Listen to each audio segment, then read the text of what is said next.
Think you know classic rock? Prove it. Beneath the greatest hits playlist is a secret map.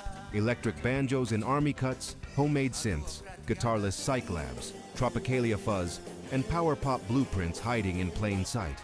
If names like the Monks, Silver Apples, the United States of America, Os Mutantes, the Nerves, the Creation don't ring a bell, you've been hearing echoes without meeting the source. Skip this and you'll keep missing the bands your favorite bands cribbed from.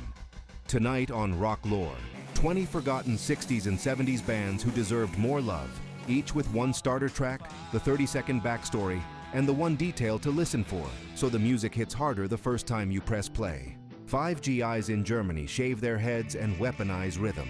Brazilian pranksters turn TV jingles into psychedelic gold. St. Louis teenagers cut an Abbey Road gem that vanished for decades. Detroit brothers invent a lane punk would later claim. UK freakbeat melts your speakers in 2.5 minutes, and a 2-minute power pop rocket that Blondie took to the bank. Hit subscribe to RockLore, tap the bell, and drop one obscure band plus one must-hear track for part 2. Headphones on, let's open the vault.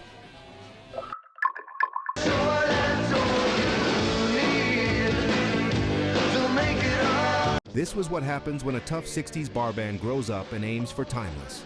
The Flamin' Groovies started with raw R&B, but by the mid-70s they had sharpened everything into bright, ringing guitar music that would later be called power pop.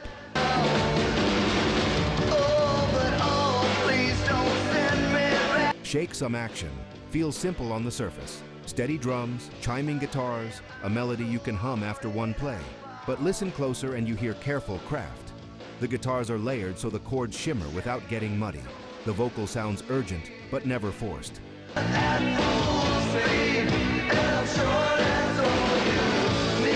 The hook returns exactly when you want it. Bands like Big Star were doing something similar across the country, and years later, early REM would chase this same jangle. If you think the 70s was only about big stadium rock, this song is proof that small, sharp songs were alive and well. Hey, RockLore community. Before we continue, let's have a real talk for a second, bro. You know, this isn't just a channel to us. And I hope it's not just a place you come to watch a video and then forget about it. This is a community. It's a place where we get to dig up the secrets of rock and roll, share our favorite riffs, and celebrate the artists who maybe didn't get the love they deserved. Right now, only about 1% of our viewers are subscribed. We can change that together and grow this community. All you have to do is hit that subscribe button with the notification bell on. When you do, you're not just helping a channel grow, you're becoming a member of the RockLore family.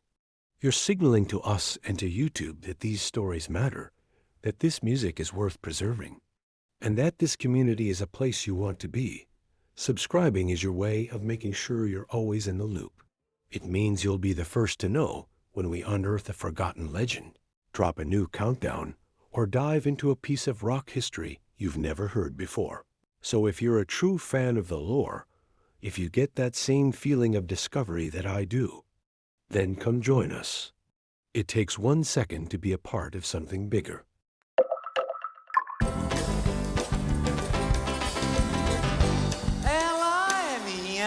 Os Mutantes were part of Brazil's Tropicália movement, where rock, folk, samba, TV jingles, and wild studio ideas crashed into each other on purpose.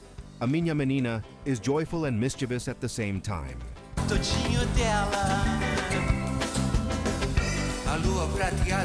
You get a fuzz guitar that sounds like it's smiling, hand claps and percussion that bounce like a street party, and little production tricks that pop in and out like jokes. It's psychedelic, but it doesn't wander. It keeps the groove tight and the chorus front and center.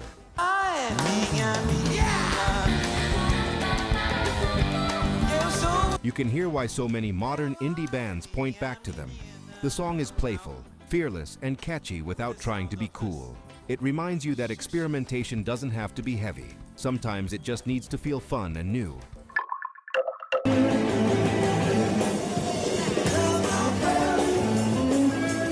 Moby Grape had 5 members who could sing and 3 guitars that never got in each other's way. That's hard to pull off, and Omaha shows how they did it. The tempo is quick, the chords are bold, and the vocals ride the top with confidence.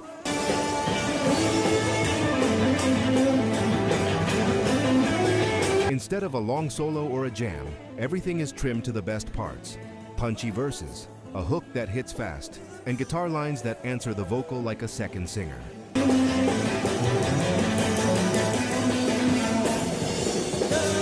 In an era when some bands stretched songs to 10 minutes, Moby Grape proved you could be tight and still sound huge.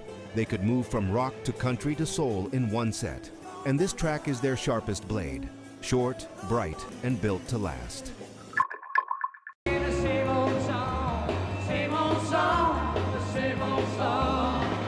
The creations sound like a fuse being lit. The rhythm section hits hard, the vocal attacks each line, and the guitar uses feedback like a weapon, shaping noise into something catchy.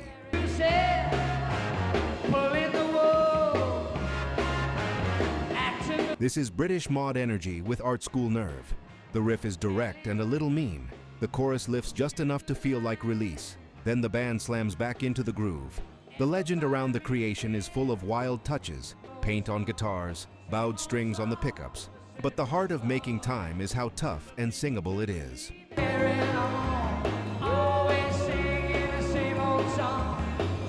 If The Who gave you the itch for sharp, stylish rock, this track scratches it in 2.5 minutes. You hear later Britpunk and Britpop attitudes already forming right here.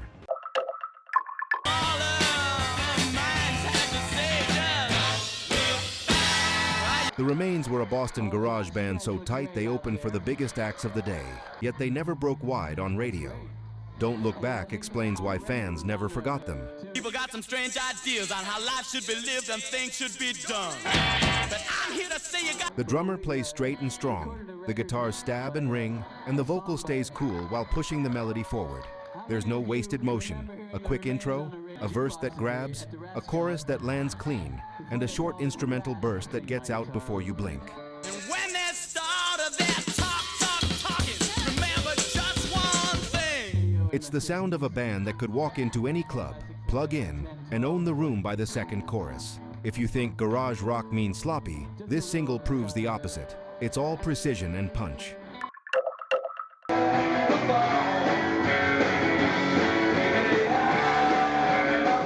This is power pop boiled down to its strongest parts. A bright guitar riff rings like a phone, the drums hit straight and clean, and the melody grabs you before the first minute is over.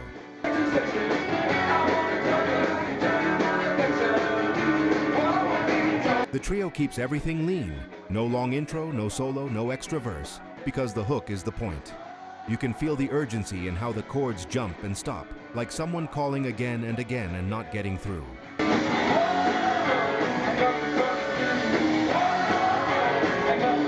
Blondie's later version took it to the charts, but the spark starts here. A 2-minute lesson in how to write a song that sticks without shouting.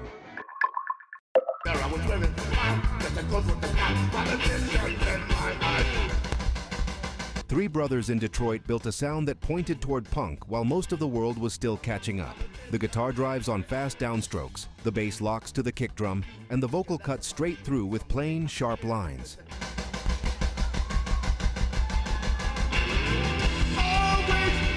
There's no pose here, just honesty and speed. The arrangement keeps the pressure on. Quick breaks, a riff that returns like a siren, and a chorus that feels like a warning.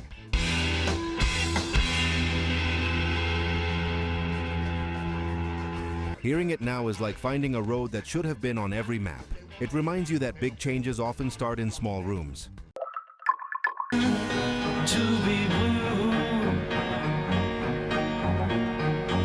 A group of St. Louis teenagers flew to London and recorded at Abbey Road, and you can hear that warm room in every bar.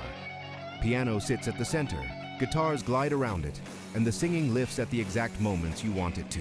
It's a new thing to do, and I'm being quite sincere. The chords step upward like a staircase. The middle section turns the light for a moment, and then brings you back to the main theme with a bigger smile. Nothing is rushed, nothing drags.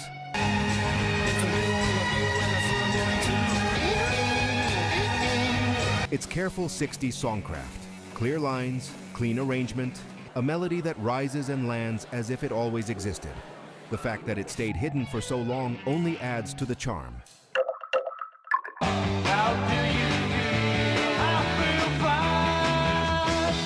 This is UK freakbeat at full heat.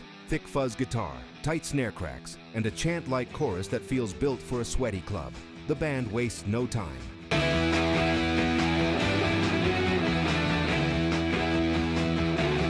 The riff hits, the vocal jumps in, and the whole track moves forward like a short fuse burning. You get a quick drop, the band slams back, and the guitars smear across the beat in a way that feels a little dangerous.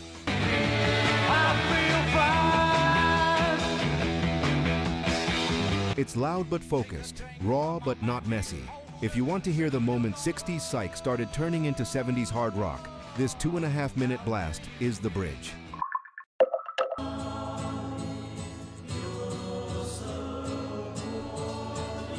Colorful on the surface, sharp underneath, the guitars chime like a bright morning, then flip to a fuzz edge without warning. Drums and bass make little stop-start moves that keep your ear awake, while the vocals stack into harmonies that seem to lift the ceiling.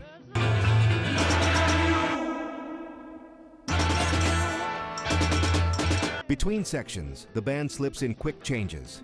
Tiny rhythm shifts, a sudden horn color, a guitar figure that vanishes as soon as you notice it.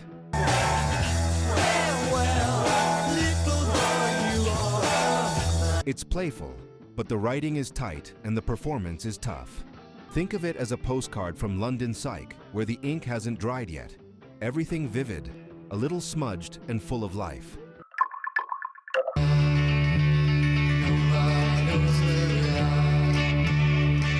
This song plays like a 3-minute movie. A 12-string guitar sparkles at the edges, while a small, eerie keyboard drifts in like fog. The story unfolds line by line. Names, places, a plane, a sense that something isn't right.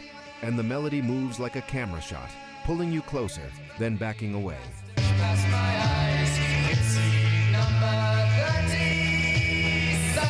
You're not hit with volume, you're held with detail. By the last verse, you feel as if you've lived through a short story. That's the magic here. Psychedelia that doesn't ramble, it focuses, turning a few sounds and a few images into a world you won't forget. This video is sponsored by the Lore Store on Amazon, your one-stop shop for music lovers across reggae, rock, pop, and hip-hop. We built it for real listeners who don't want to dig through 1,000 listings to find the right gear. Inside the Lore Store, you'll find 5 aisles. VIP, top, battle-tested essentials. Headphones, turntables, speakers, gig-safe earplugs, smart speakers. Reggae vibe, roots and lovers. Rock made easy, automatic decks, warm bookshelf speakers, vinyl care. RockLore, classic rock must-haves, open back cans, simple amps, living room concert vibes. Pop-lore, feel-good everyday setups, clean, clear speakers, easy streaming, nostalgia-friendly picks.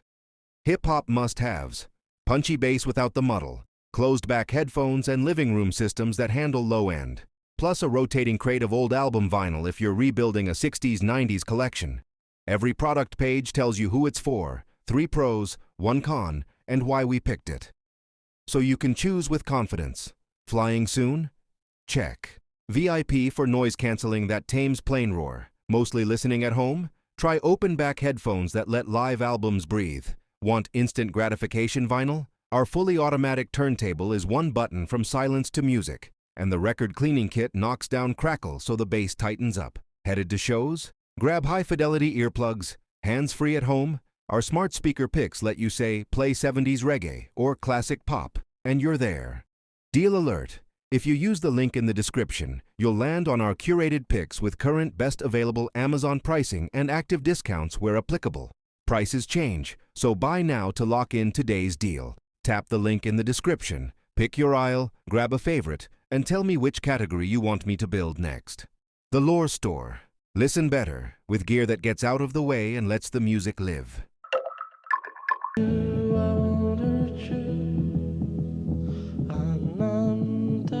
At first, this sounds like a lullaby. The vocal is soft, the rhythm is steady, and the guitar sits like a heartbeat under the lines. Then the mood tilts. Stars are in your eyes. I'll take a spaceship and A strange tremble enters the chords. The voice stays calm but starts to feel distant, and the whole song becomes both pretty and unsettling at the same time. That tension is the point. I won't hurt you, I won't hurt you, I won't hurt you. It's Los Angeles psychedelia without the fireworks. No long solos, no wild noise. Instead, the band uses restraint to create mystery. The singer promises safety, yet the harmony says otherwise. You lean in to figure out which one to trust. Few tracks from the era do more with less, and that's why this one lingers after it ends.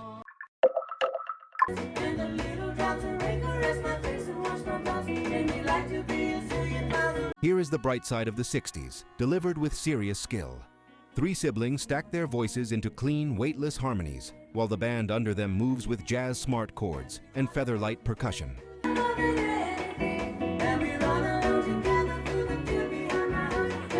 Everything sounds clear, like a window after rain. The melody floats, but the writing is tight. Little counter-melodies slip in and out. The bass walks just enough to keep things buoyant, and the arrangement leaves space so every part shines.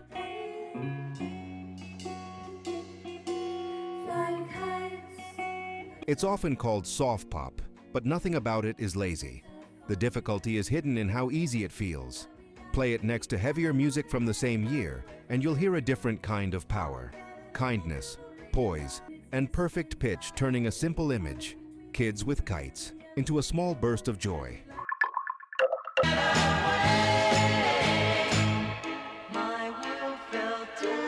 This is studio pop built like fine furniture. Producers Gary Usher and Kurt Buicher shape glowing vocals and Baroque touches, harpsichord flickers, orchestral swells, into a single that seems to rise with every section. I stop myself from crying. The verses are smooth, the pre-chorus leans forward, and then comes the surprise. A short, disorienting collage in the middle, where the floor briefly disappears. When the band returns, the last chorus feels bigger and more emotional because you've been through a storm to get there.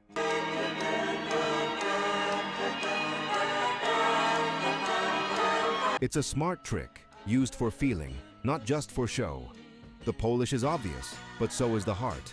The record believes in the power of a perfectly timed key change and a human voice recorded up close. Glossy and daring can live in the same song, and this is the proof.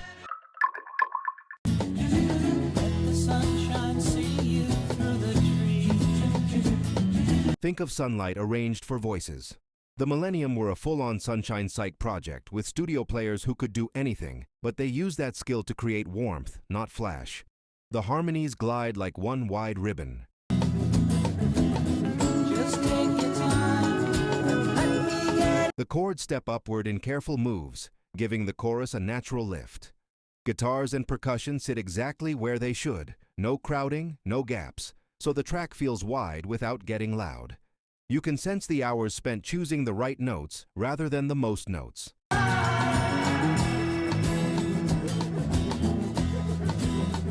It's the sound of confidence. The writers trust a clean melody and a steady tempo to carry feeling all by themselves. By the time the final refrain returns, everything fits so well that you might not notice how complex it actually is. That's great arranging, when the craft disappears and only the song remains.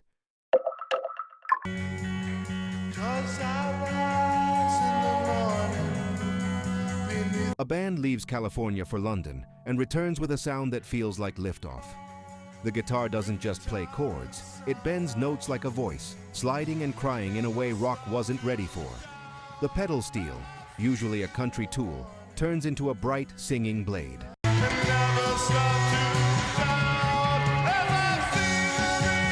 The rhythm section keeps the ground steady while the melody keeps climbing, higher and higher, like a rocket pushing through cloud. Nothing drags. Nothing wastes time. The drama comes from contrast. Hard downstrokes under a melody that refuses to stop rising.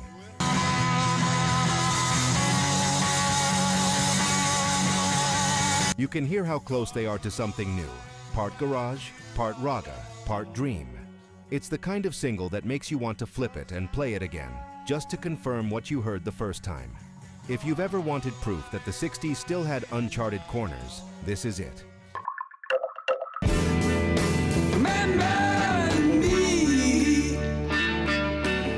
Here's the bridge between mod soul grit and luminous psychedelia. The action play with the cool confidence of a great R&B band. Tight drums, bass in the pocket, guitar that jangles rather than shouts. Then the harmonies arrive, and the whole picture brightens.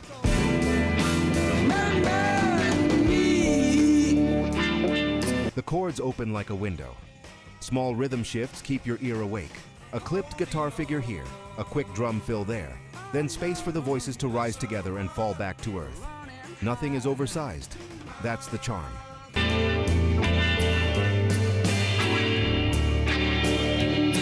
The song glows because the parts respect each other. You can feel a group moving from dance floor heat toward a more colorful world without losing the beat that made them dangerous in the first place. Brain sounds like a thought turning into a feeling in real time.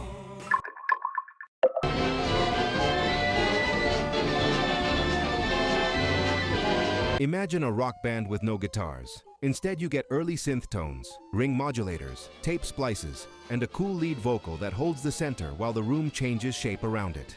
The intro plays like a carnival rolling in at night, snatches of marching rhythm, faraway calls, bits of melody sliding past like floats, until the downbeat lands and everything snaps into focus.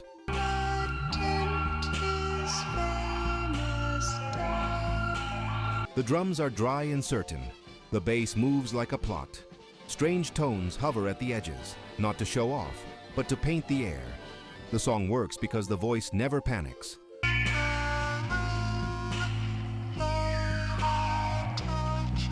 It guides you through the storm of sound with calm phrasing and clear melody. When it ends, you remember the tune and the space it created. The studio isn't just a place to record, it's the instrument. This track makes that truth feel simple.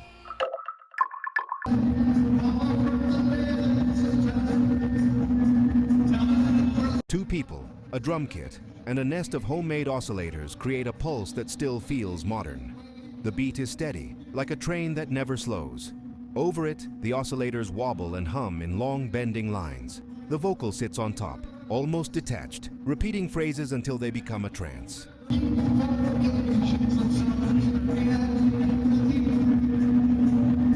There are very few chord changes, and that's the point. Hypnosis comes from patience. The drummer plays with dancers' timing, small accents, crisp cymbal taps, so the loop never grows dull.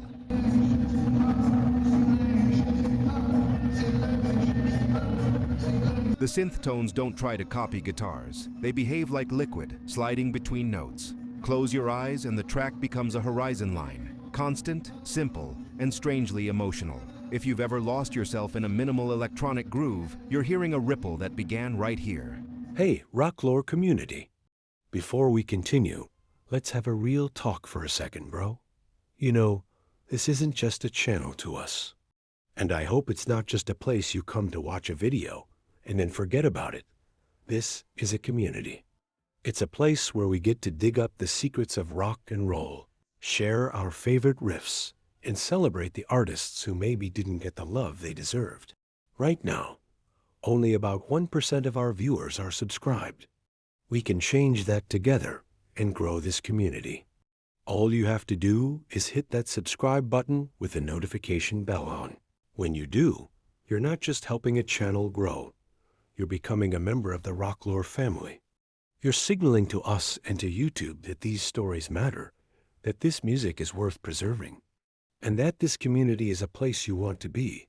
Subscribing is your way of making sure you're always in the loop. It means you'll be the first to know when we unearth a forgotten legend, drop a new countdown, or dive into a piece of rock history you've never heard before. So if you're a true fan of the lore, if you get that same feeling of discovery that I do, then come join us. It takes 1 second to be a part of something bigger.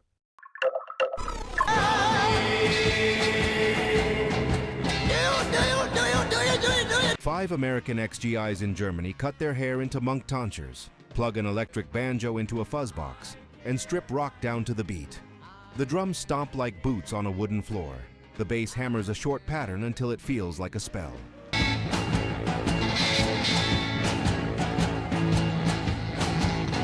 The guitar barks, not to impress, but to punch holes in the air. Then come the chants, short, mean, unforgettable.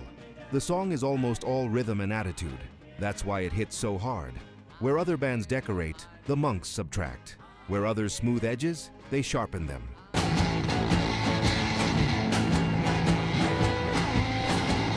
It sounds like a dare, How little can we play and still make the room explode?